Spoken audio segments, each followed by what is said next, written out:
17 رمضان جنگ بدر کا دن ہے، اور بدر اسلام کا بہت بڑا معرکہ ہے اور سب سے بڑا معرکہ ہے۔ قیامت تک جتنے معرکے آئیں گے ان میں سب سے اعلیٰ سب سے افضل بدر ہی رہے گا، کہ ان بدر والوں کے بارے میں جو اللہ کی طرف سے آئی ہے بات، وہ بات میں کسی کے لیے نہیں آئی کہ افعلوا ما شئتم فإنی قد غفرت لکم۔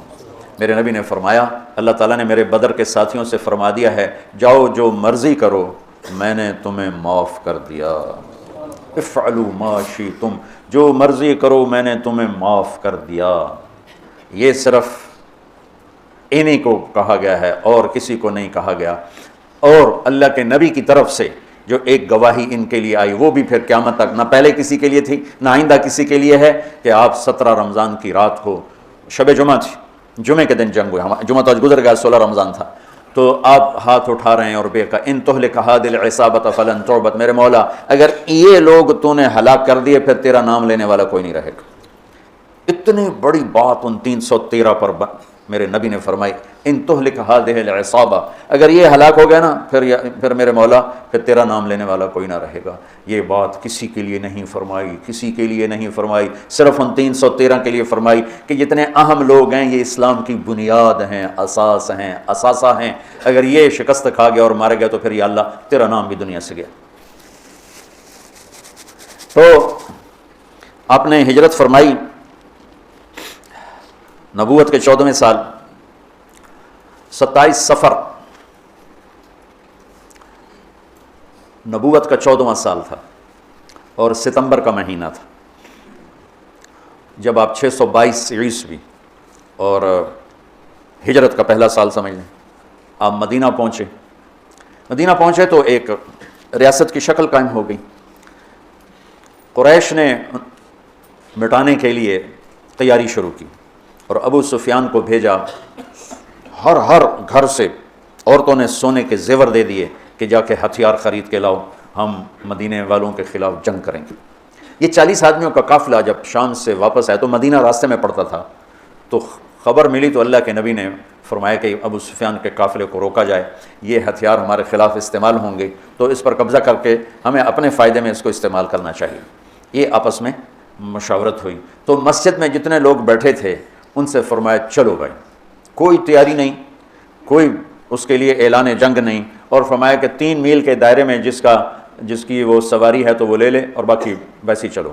تو لہٰذا چونکہ صرف 40 آدمیوں کو روکنے کا مسئلہ تھا تو 313 آدمی، 315 آدمی یا 317 آدمی مختلف ہے، 86 مہاجرین تھے اور 64 اس میں اوس تھے اور باقی خزرج تھے۔ خزرج سب سے زیادہ سے 100 سے اوپر خزرج تھے اور 86 اس میں مہاجرین تھے اور 64 قبیلہ اوس چھوٹا قبیلہ تھا، خزرج بڑا قبیلہ تھا۔ 2 گھوڑ سوار تھے، ایک مقداد بن اسود اور ایک زبیر بن عوام، اور 60 اونٹ تھے ٹوٹل یا 70، اور جس پر 3 آدمی سوار تھے، 3۔ تو آپ کے ساتھ حضرت علی اور مرسد الغنوی، یہ اور میرے نبی پاک، یہ 3 آدمی ایک اونٹنی پر سوار تھے اور باری باری سوار ہوتے پیدل چلتے تھے۔ تو آپ ان کے لیے نکلے۔ جب آپ تھوڑا سفر کر گئے تو آپ نے حضرت اسامہ اور حضرت عثمان رضی اللہ عنہ کو واپس بھیج دیا کہ آپ کی صاحبزادی حضرت رقیہ رضی اللہ تعالیٰ عنہ وہ بیمار تھی، ان کو چیچک نکلا تھا، چیچک اسمال پاکس ایک بیماری تھی، اب تو وہ نظر نہیں آتی، ہم نے بچپن میں دیکھا، وہ سارا جسم آبلے نکل آتے تھے، اکثر لوگ اس میں بچتے نہیں تھے، جانبر نہیں ہوتے تھے، مر جاتے تھے، جو بچ جاتے تھے ان کے چہرے پر سارے ایسے وہ کھڈے پڑ جاتے تھے، کھڈے، کبھی آپ نے چہرے دیکھے ہوں گے کھڈے پڑے ہوئے، یہ وہ چیچک کے نشان ہوتے ہیں، تو ان کو چیچک نکلا ہوا تھا، تو آپ نے حضرت اسامہ اور حضرت عثمان کو ان کی تیمارداری کے لیے چھوڑا اور خود آگے تشریف لے گئے۔ ابو سفیان بہت داہیت العرب کہلاتے ہیں، داہیت العرب، تو ان کو بھی وہ بھی فضا سونگ رہے تھے کہ کہیں مدینے والے میرے قافلے پہ حملہ نہ کر دیں، تو دائیں بائیں سے خبر لیتے ہوئے چل رہے تھے، کبھی ادھر کبھی ادھر، تو اپنے قافلے کو چھوڑ کر وہ نکلے، مدینے والے نکلے کہ نہیں نکلے، ایک کنویں پر پہنچے تو وہاں اونٹ کی وہ لید پڑی ہوئی تھی، تو مینگنیاں پڑی تھیں، انہوں نے اٹھا کے جو توڑا تو اس میں گٹھلی نکلی، کہنے لگا واللہ ان هذه من یثرب، یہ یثرب کی گٹھلی ہے، یہ یثرب کی گٹھلی ہے، یہ یثرب کی کھجور ہے، اور لگتا ہے کہ محمد اپنے ساتھیوں کو لے کے نکل پڑے۔ تو اسی وقت اس نے اپنے قافلے کا رخ ینبوع کی طرف موڑا اور ینبوع سے چلتے ہوئے بحیرہ احمر کے ساتھ ساتھ ایک لمبا چکر لے لیا. وہ چکر اور ادھر مدینے مکے کے اونٹنی سوار کو دوڑا دیا کہ ہو سکتا ہے وہ پھر بھی میں پکڑا جاؤں, تو جا کے مکے میں اعلان کر کہ ہمارے قافلے کی خیر نہیں ہے. تو وہ دن رات دوڑتا ہوا وہاں پہنچا اور اس نے جا کر وہاں اعلان کیا. اس اعلان کا کرنا تھا کہ سارے مکے میں آگ لگ گئی اور سارے تیار. تو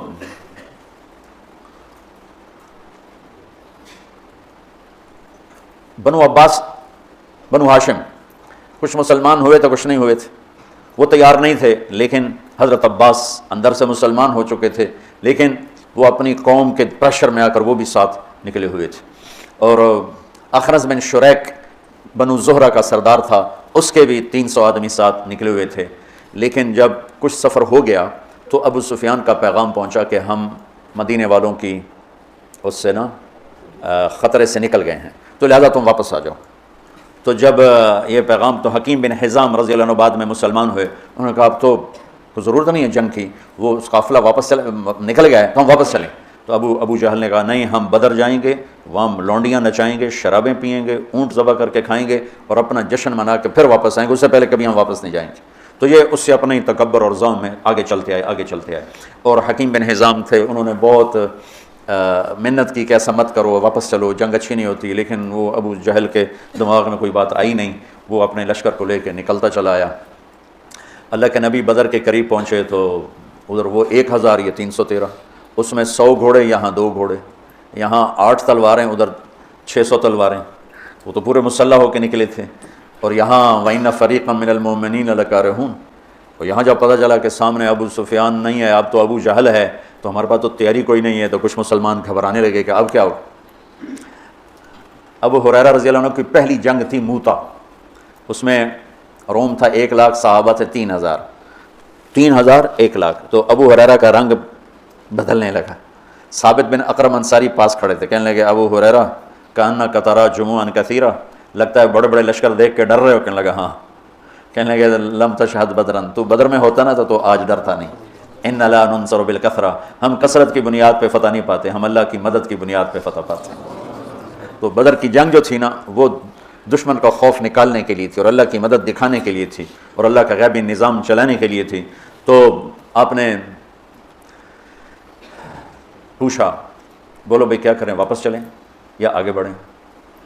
واپس جاتے تو سارے عرب سے اسلام کا روب اٹھ جاتا اور قریش کی دھاک بیٹھ جاتی. لیکن مدینے والوں کے ساتھ معاہدہ ہوا تھا کہ مدینے میں رہ کر آپ کی حفاظت کریں گے, مدینے سے باہر نہیں.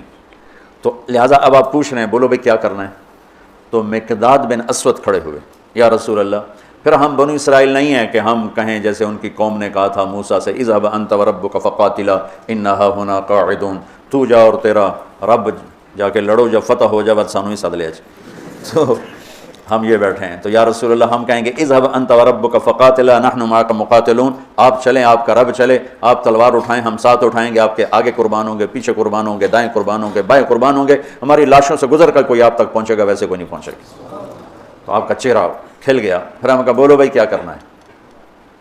تو پھر چونکہ آپ چاہتے تھے کہ مدینے والے بولیں, مدینے والے زیادہ تھے, یہ تو 86 تھے. تو سعد بن معاذ کھڑے ہو گئے, یا رسول اللہ ہم سوچ رہے تھے کہ مہاجرین ہمارے بھائی ہیں اور وہ ہماری ترجمانی بھی کر رہے ہیں, لیکن مقداد کی بات کے بعد پھر آپ کا پوچھنا کہ بولو کیا کرنا ہے, لگتا ہے آپ ہم مدینے والوں سے پوچھنا چاہتے ہیں. تو پھر یا رسول اللہ ہم آپ کے ہاتھ پر ایمان لائے, آپ کے ہاتھوں میں ہاتھ دیا, آپ پر بیعت کی, آپ کی غیبی خبروں کو سچا جانا, جو آسمان سے خبر آئی ہم نے کہا حق ہے, سچ ہے. تو یا رسول اللہ سالم من شیتا وحارم من شیتا وقتا حبال من شیتا اور الق بن العدو ان علی صبر فی الحرب وصدق عند اللقاء. یا رسول اللہ پھر آپ جس سے لڑانا ہے ہم حاضر ہیں, جس سے توڑنا ہے ہم حاضر ہیں, جس سے جوڑنا ہے ہم حاضر ہیں, ہمارے مال لے لیں, جو لے لیں گے وہ ہمیں زیادہ محبوب ہیں. آپ فرمائیں سمندروں میں کودو تو مدینے کا بچہ بھی پیچھے نہیں ہٹے گا. آپ فرمائیں آگ میں کودو تو جل کے راکھ ہو جائیں گے, پیچھے مڑ کے نہیں دیکھیں گے. آپ فرمائیں یمن تک اپنی سواریاں دوڑاتے چلے جاؤ تو مدینے کی طرف مڑ کر کسی کی نظر بھی نہیں جائے گی، اور ہم اپنی گرد میں گم ہو کر برق غیمات تک اپنی سواریوں کو دوڑاتے چلے جائیں گے۔ یا رسول اللہ، ہم لڑائیوں میں ہمیشہ ثابت قدم رہے ہیں اور دشمن کو ہمیشہ ہم نے سینے پر تیر کھایا ہے، کبھی پشت پہ تیر نہیں کھائے۔ وَلَسْنَا عَلَى الْأَعْقَابِ تَدْمَعُ قُلُوبُنَا وَلَكِنْ عَلَى الْأَقْدَامِ تَقْطُرُ الدِّمَاءُ۔ عبداللہ بن زبیر حجاج سے لڑ رہے تھے، کل 18 آدمی ساتھ تھے، 18، اور 4000 تھے شامی، تو صبح سے لے کر عصر تک 18 آدمیوں کے ساتھ 4000 کو حرم میں داخل نہیں ہونے دی۔ تو حجاج خبیث نے کہا اوپر سے پتھر مارو، یہ جن ہے، ایسے نہیں گرے گا۔ وہ اللہ کے نبی کا خون پیا تھا نا، تو ان میں اتنی طاقت تھی، دونوں ہاتھوں میں تلوار لے کے لڑ رہے تھے، تو اوپر سے انہوں نے پتھر مارے، وہ جو ہوتی تھی اس زمانے کی توپ، تو بیت اللہ کو بھی لگ رہے تھے، اور ایک پتھر آ کر عبداللہ بن زبیر کو ماتھے پہ لگا، تو خون کا فوارہ چھوٹا نا سینے پر، تو وَلَسْنَا عَلَى الْأَعْقَابِ تَدْمَعُ قُلُوبُنَا۔ ہم وہ نہیں ہیں جو پیٹھ پہ زخم کھا کے ایڑیوں کو رنگین کریں، ہم وہ ہیں جو سینے پہ زخم کھا کے اپنے پنجوں کو مہندی لگاتے ہیں۔ اللہ کے نبی کا چہرہ ایسے گلزار ہو گیا، ہم کا بعض یہاں ابو جہل گرے گا، یہاں امیہ گرے گا، یہاں ابی گرے گا، یہاں فلاں گزرے، یہاں ابو البختری، ایک ایک کا نام لے کر فرمایا، یہاں یوں لکڑی کا نشان لگا کے بتایا، یہاں عتبہ گرے گا، یہاں شیبہ گرے گا، یہاں ولید گرے گا، یہاں ابو جہل گرے گا۔ اور اگلے دن فرماتے ہیں صحابی کہ جہاں میرے نبی کی لکڑی تھی وہیں ان کی لاشیں پڑی تھیں۔ تو جمعہ کا دن آیا تو آپ نے صفیں درست فرمائیں، تو غزیہ رضی اللہ تعالیٰ عنہ وہ صف میں کھڑے تھے، ذرا ان کا پیٹ بڑا تھا، آگے نکلا ہوا تھا، تو آپ نے انگلی چبو کر کہا پیچھے ہٹو، کہا یا رسول اللہ آپ نے مجھے دکھ پہنچایا، تکلیف پہنچائی۔ اب کیا ہوا؟ آپ نے مجھے انگلی ماری۔ کہا تو پھر کہا میں بدلہ لوں گا۔ آپ کہا لے لو۔ کہا نہیں ایسے نہیں، میرا ننگا پیٹ ہے، آپ نے زرہ پہنی، آپ پیٹ سے کپڑا ہٹائیں، میں وہاں انگلی ماروں گا جہاں آپ نے مجھے انگلی ماری۔ آپ بڑے حیران ہو رہے ہیں یہ کیا کہہ رہا ہے۔ پھر آپ نے کپڑا ہٹا دیا اپنے پیٹ سے، تو ایک دم چمٹ کے چومنے لگے گا یا رسول اللہ مجھے لگتا ہے میں نہیں بچوں گا، جاتے جاتے آپ کا بوسہ لے لیں۔ اور وہ اس جنگ میں شہید ہوئے، 6 مہاجرین شہید ہوئے اور 8 انصار شہید ہوئے، 14 ٹوٹل شہید ہوئے، 70 قریش کے مارے گئے اور 14 انصار، 6 مہاجرین میں سے اور 8 انصار میں سے۔ تو انہوں نے کہا یا رسول میں نے جو تو میرا بہانہ تھا، میں جاتے جاتے آپ کا بوسہ لے لوں، مجھے لگتا ہے کہ میں اس جنگ میں نہیں بچوں گا، اور ویسا ہی ہوا، وہ اس میں شہید ہو گئے۔ پھر آپ نے صفیں درست فرمایا کہ جب تک وہ نہ حملہ کریں تم نے حملہ نہیں کرنا، جب تک قریب نہ آئیں تیر نہیں چلانا، چونکہ وہ تو ہتھیار ہی تھوڑے سے تھے۔ تو ادھر سے نکلا عتبہ اور شیبہ، یہ دونوں بھائی ہیں، عتبہ بن ربیعہ، شیبہ بن ربیعہ، اور ولید بن عتبہ کا بیٹا۔ یہ عجب جنگ تھی، ادھر بھائی کھڑا ہے، ادھر بھائی، ادھر ابو حذیفہ کھڑے ہیں، ادھر ولید کھڑا ہے، دونوں بھائی، ادھر حمزہ کھڑے ہیں، ادھر عباس کھڑا ہے، ادھر بھانجا کھڑا ہے، ادھر ماموں کھڑا ہے، ادھر بڑا بھائی، ادھر چھوٹا بھائی، ادھر چچا، ادھر بھتیجا ہے۔ یہ ایسی جنگ تھی۔ لا تجدون قوما یوادون من حاد اللہ ورسولہ ولو کانوا آباءهم او ابناءهم۔ سبحان اللہ۔ اس لیے تو اللہ نے کہا بس جاؤ جو مرضی کرو، میں نے معاف کر دی۔ تو ان کے مقابلے میں آئے عوف اور معوذ بن عفرا، دونوں بھائی، اور عبداللہ بن رواحہ۔ جب سامنے آئے تو عتبہ نے کہا کون لوگ ہو؟ کہا ہم مدینہ کے ہیں۔ کہنے لگا شریف لوگ ہو، واپس جاؤ، تم سے لڑائی نہیں ہماری۔ تو اعلان کیا محمد اخرج الینا اکفاءنا، ہماری قوم کے آگے بھیج، ہم ان کھیتی باڑی کرنے والوں سے نہیں لڑنا چاہتے، اپنی قوم سے لڑنا ہے۔ تو پھر آپ نے کہا حمزہ اٹھو۔ پھر آپ نے اہل بیت اٹھائے، باقی صحابہ کو نہیں اٹھایا، اہل بیت کو اٹھایا۔ حمزہ اٹھو، عبید اٹھو، عبید بن حارث بن عبد المطلب اور حمزہ بن عبد المطلب، عبید اٹھو، علی بن ابی طالب اٹھو۔ تو یہ تینوں حضرات نکلے۔ تو چونکہ وہ خود تو پہنا ہوا تھا، تو عتبہ نے کہا کون ہو؟ تو کہا میں حمزہ ہوں، میں عبید ہوں، میں علی ہوں۔ کہا ہاں اب ہماری جوڑ کے ہو۔ تو علی اور عتبہ، شیبہ اور عبید، اور حمزہ علی اور ولید، عبید اور شیبہ، عتبہ اور حمزہ، یہ تین سے آمنے سامنے ہوئے۔ تو حمزہ رضی اللہ تعالیٰ عنہ تو شاہ سوار اسلام تھے، اسد اللہ ہے و اسد رسول ہی کا ٹائٹل پایا احد کی جنگ میں شہادت کے بعد۔ جب وہ شہید ہوئے تو اللہ کے نبی بہت رو رہے تھے، تو اللہ نے جبریل کو اتارا کہ میرے حبیب سے کہا مت روئیں، ہم نے عرش کے اوپر لکھوا دیا ہے حمزہ تو اسد اللہ ہے و اسد رسول ہی، کہ حمزہ اللہ اس کے رسول کے شیر ہیں۔ تو حمزہ نے تو پہلی وار میں عتبہ کا سر اڑا دیا، اور حضرت علی نے پہلے وار میں ولید کا سر اڑا دیا۔ شیبہ نے تلوار ماری، حضرت عبیدہ کا پاؤں کٹ گیا، ٹانگ کٹ گئی، وہ گر پڑے، وہ ذرا عمر کے بھی بڑے تھے۔ تو پھر دونوں نے چچا بھتیجے نے مل کر شیبہ کا بھی سر اڑا دیا، اور عبید کو اٹھا کر لائے، تو آپ کے قدموں میں پڑھ کر کہنے لگے یا رسول اللہ میں شہید ہوں۔ آپ نے کہا تو شہید ہے، اور میں گواہ ہوں۔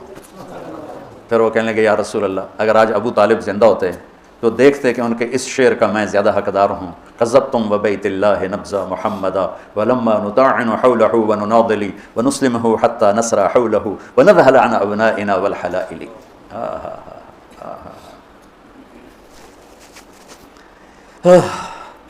آپ نے فرمایا سچ کہتے ہو، سچ کہتے ہو۔